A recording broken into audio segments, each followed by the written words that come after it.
Assalamualaikum warahmatullahi wabarakatuh. Halo teman-teman semuanya, jumpa lagi kita di channel ini. Pada video kali ini kita akan melanjutkan materi berkaitan dengan siklus akuntansi perusahaan dagang. Pada video kali ini yang akan kita bahas adalah mengenai posting ya, kegiatan memindahkan transaksi dari jurnal umum ataupun jurnal khusus ke buku besar atau general ledger. Bagaimana sih bentuknya sebenarnya general ledger atau buku besar tersebut? Apa saja hal-hal yang perlu kita lakukan untuk membuat buku besar, dan bagaimana saja bentuk-bentuk buku besar tersebut? Oke, untuk lebih lanjutnya kita lihat video berikut ini.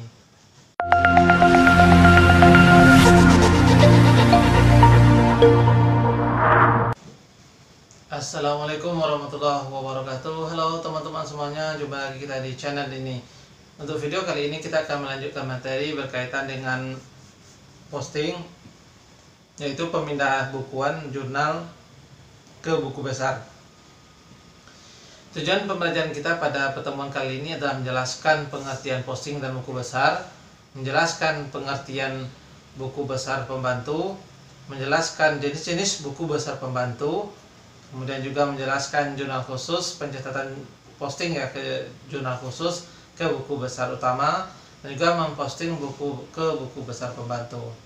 Kita lanjutkan bagian pertama berkaitan dengan pengertian posting dan buku besar.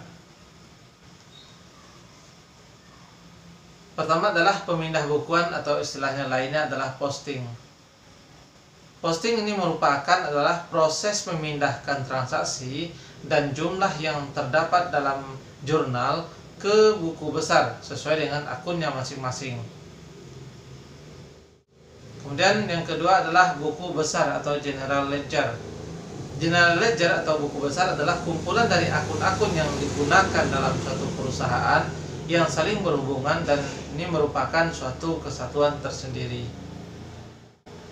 Kemudian yang selanjutnya adalah buku besar pembantu atau subsidiary ledger. Nah, buku besar pembantu adalah buku besar yang digunakan untuk mencatat perincian akun yang ada dalam buku besar. Nah, biasanya yang kita pakai buku besar pembantu itu secara umum ada 4 macam. Ada buku besar pembantu utang dagang, ada buku besar pembantu piutang dagang, ada buku besar pembantu persediaan barang dagang, dan juga ada nanti buku besar pembantu aset tetap. Cuman yang untuk SMA yang kita pelajari hanya 2 macam saja, yaitu buku besar pembantu utang dagang dan buku besar pembantu piutang dagang. Kita lanjutkan langkah-langkah memposting ke buku besar. Apa saja dia? Pertama adalah jumlahkan semua kolom yang ada dalam jurnal khusus. Jadi kolom-kolom yang ada di dalam jurnal khusus itu dijumlahkan seluruhnya, kecuali kolom serba-serbi. Karena kolom serba-serbi ini adalah akun tersendiri ya, jadi dia mempunyai nama akun tersendiri. Yang kedua adalah jumlahkan akun-akun yang sejenis pada kolom serba-serbi. Jadi yang dijumlahkan di kolom serba-serbi itu adalah akun, tapi akunnya yang sejenis saja.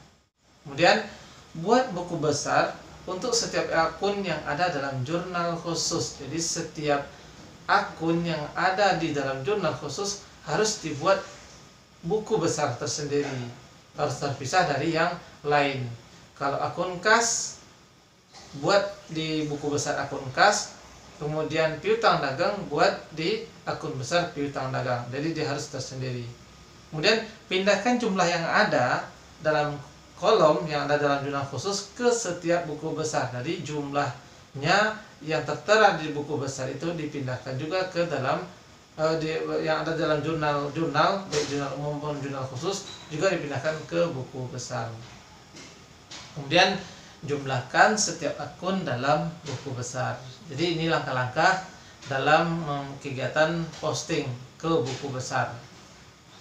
Apa saja bentuk buku besar? Pertama adalah bentuk T.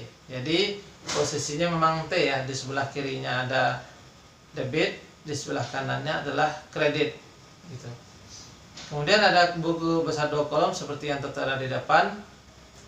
Kemudian ada juga buku besar 3 kolom, keterangan, ref, debit dengan kredit. Jadi di paling atasnya adalah nomor akun, kemudian di sini ada tanggal, keterangannya adalah keterangan bisa jadi nama perusahaan dan sebagainya.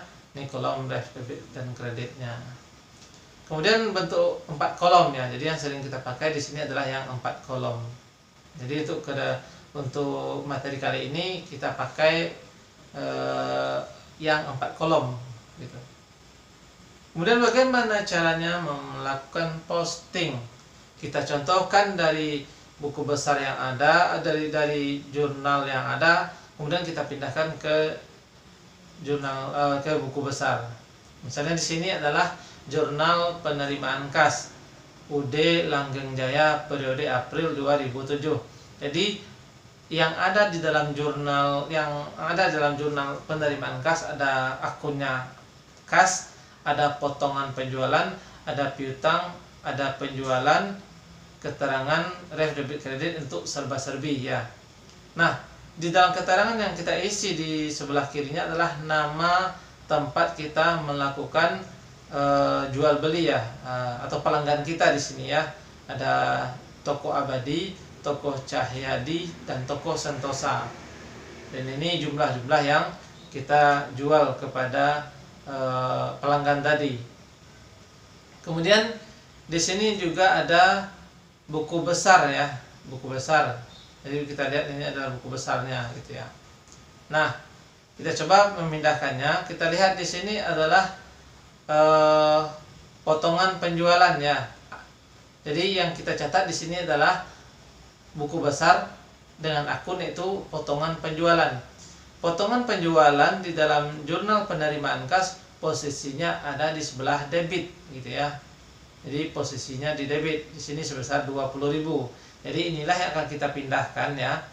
Maka untuk akun potongan penjualan, nama akunnya kita taruh di sebelah atas ya. Ini nama akunnya kita taruh di sebelah atas. Kemudian nomor akunnya ini di sini ada 412, kita taruh di sini di bagian kanan atas dalam buku besar. Lalu berapa nilainya? Totalnya yang kita pakai ya.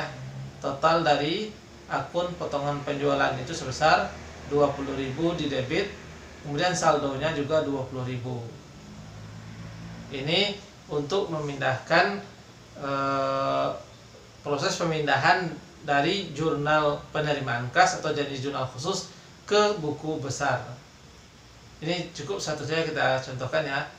Nanti kita bisa pindahkan ke yang lain. Nanti setelah ini kita akan contohkan yang lainnya. Kemudian yang kedua adalah dari jurnal penjualan dan jurnal umum untuk membuat buku besar pembantu piutang. Jadi yang kita contohkan yang kedua di sini adalah bagaimana caranya membuat buku besar pembantu. Di sini adalah buku besar pembantu piutang. Yang diambil sumber jurnalnya adalah jurnal penjualan dan jurnal umum. Untuk jurnal penjualan bisa kita lihat di sini. Kita lihat di sini adalah buku besar pembantu piutangnya adalah untuk toko sejahtera. Jadi toko sejahtera saja yang kita ambil ya. Jadi nilai dari toko sejahtera di jurnal penjualan ketika kita menjual barang kepada toko sejahtera pada tanggal 8 April 2007 itu sebesar 1 juta. Berarti kita jual ke dia 1 juta dan di sini nilainya adalah debit sebesar 1 juta. Piutang kita di debit sebesar 1 juta. Karena di sini kan pembantu piutang, jadi piutang yang awalnya di sini sebesar 1 juta kita pindahkan ke sini 1 juta. Nah, kemudian ternyata pada ini kita lakukan transaksi penjualannya itu tanggal 8 ya.